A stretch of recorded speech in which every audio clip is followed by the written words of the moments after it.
കാടിച്ചാനി അച്ചയ്ക്ക് തരണ്ടേ? അപ്പം അച്ഛല്ലേ മേടിച്ചു തന്നത്? അമ്മ മേടിച്ചു തന്ന്. അപ്പം അച്ചയ്ക്ക് കൊടുത്തിട്ടല്ലേ വേറെ ഒരാൾ കഴിക്കുക? അങ്ങനെയല്ലേ നല്ല കുട്ടികള്.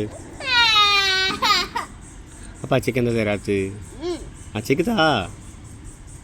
അപ്പം അച്ചയ്ക്ക് എന്താ തരാത്ത്?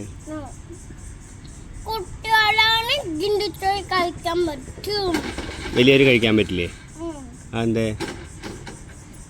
അച്ചയ്ക്ക് ഒരു പൊട്ട് താച്ച ടേസ്റ്റ് ഇല്ല ഇല്ല വേണ്ട. അപ്പം എന്താ അച്ചയ്ക്ക് തരാത്ത്? അച്ചയ്ക്ക് അപ്പം അച്ഛയല്ലേ മേടിച്ചത്? അച്ഛ മേടിച്ചു തന്നതല്ല. അച്ഛ മേടിച്ചു തന്നിട്ട് അച്ചയ്ക്ക് തരില്ല എന്നാ?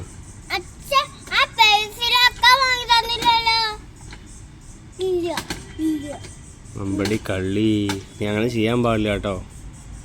അപ്പം അച്ചയ്ക്ക് ഒരു പൊട്ട് തരണ്ടേ? അങ്ങനെയല്ലേ? അപ്പം അച്ഛ മേടിച്ചാൽ ഇനി ഉണ്ണിക്ക് തരില്ല. നോക്കിക്കോ, ഇനി അച്ഛ മേടിക്കട്ടെ.